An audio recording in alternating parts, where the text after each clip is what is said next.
لیکن اپنے ذہن پر زور دیا اور پھر کھڑے ہو گئے. جب کھڑے ہوئے تو کہتے ہیں علم الدین سچ بتانا، میں یہ سوچ کر کے آیا تھا قرآن پڑھنے کے لیے، تجھے قرآن پڑھنا نہیں آتا، تو مجھ جیسے حافظ قرآن کو لقمہ دے رہا ہے، مجھ جیسے حافظ قرآن کو یہ بتا رہا ہے کہ یہاں زبر ہے یہاں زیر ہے، میں تو یہ سوچ کے آیا تجھے پتا نہیں، تو قرآن پڑھنا نہیں جانتا، تو مجھ جیسے انسان کو حافظ قرآن کو لقمہ دے رہا ہے. دیکھنا ہے کتنے لوگ کے ہاتھ اٹھتے ہیں سبحان اللہ کہتے ہیں.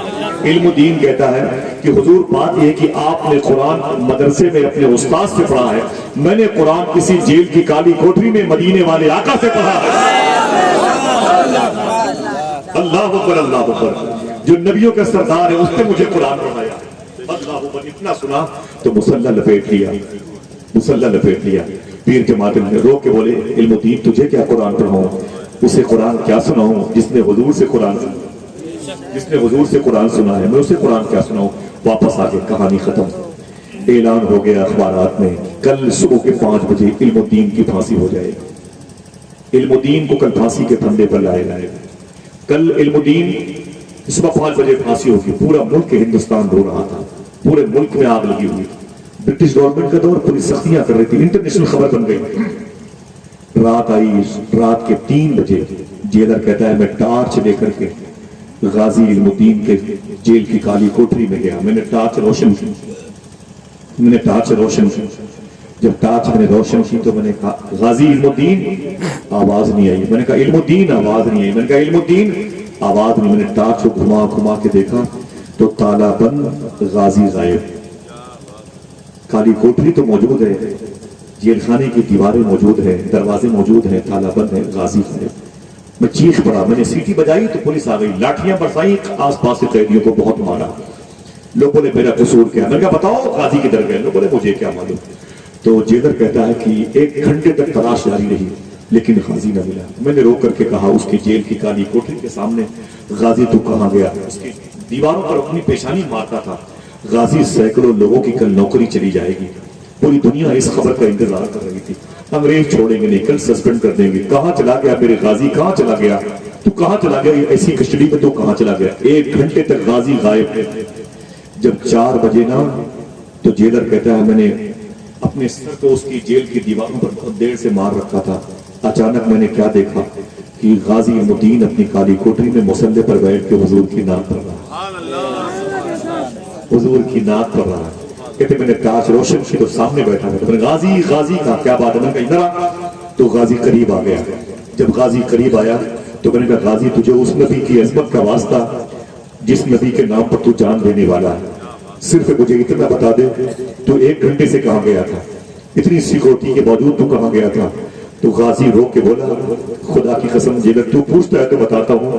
تیرا سوال ہے میں کہاں گیا تھا، سن میں مدینے والے آقا سے ملنے کے لیے مدینے گیا ہوا، میں حضور کی زیارت کے لیے گیا تھا. تو جیلر نے کہا وہاں کیا ہوا؟ تو علم الدین کہتے ہیں کہ میں گیا تو حضور تشریف فرماتے، سرکران صدیق عمر و عثمان و علی بیٹھے ہوئے تھے. میں بھی کنارے پر بیٹھ گیا تو میرے آقا نے فرمایا کہ علی علم الدین آ گیا. تو مولا علی فرماتے جی حضور ادھر بیٹھا ہوا ہے. تو میرے آقا فرماتے ہیں علم الدین سے کہہ دو علی کہ ڈر تو نہیں لگ رہا ہے، پھانسی ہونے والی ہے، ڈر تو نہیں لگ رہا ہے. تو علم الدین کہتے ہیں مولا علی سے کہ حضور سے کہہ دیں کہ 1 دن 2 دن کے بعد آپ کی زیارت کرتا رہا، 1 گھنٹے 2 گھنٹے کے بعد آپ کو دیکھتا رہا، بشارتوں پر آپ کا کرم ہوتا رہا. سرکار اب اگر میری پھانسی ہو جائے گی تو میں تو ہر وقت آپ کو دیکھتا رہوں، میں تو انتظار ہی کر رہا ہوں جو ہر ساعت سعید آپ کے چہرے نور کی تلاوت میں گزرے. تو میرے آقا فرماتے ہیں علی علم الدین سے کہہ دو، علم الدین سے کہہ دو واپس چلا جائے اور جا کے پھانسی کی تیاری کرے. ایک شرط یہ ہے ڈرنا نہیں علم الدین. میرے آقا فرماتے ہیں علی کہہ دو اسے ڈرنا نہیں، پھانسی کے پھندے پہ جب جائے گا نا تو رسی اپنے ہاتھوں سے اپنے گلے میں ڈالے گا، یہ خودکشی نہیں ہے. میرے آقا فرماتے ہیں بتا دینا دنیا والوں سے کہ نبی کا عاشق موت سے نہیں، موت نبی کے عاشق سے ڈرا کرتی ہے. بتا دینا اپنے پاؤں کو، اپنے استقلال پائی استقلال کو سنبھال کر رکھنا، غازی سنبھال کر کے رکھنا. پھر میرے آقا نے ایک جملہ ادا کیا تھا، اے لوگوں خوش ہو جاؤ. میرے آقا فرماتے ہیں علی کہہ دو علم الدین سے اس کی پھانسی کے وقت، علی تم کہہ دو میں بھی آؤں گا، صدیق عمر عثمان بھی آئیں گے اور تیری پھانسی کے وقت آمینہ کے لال بھی آئیں گے.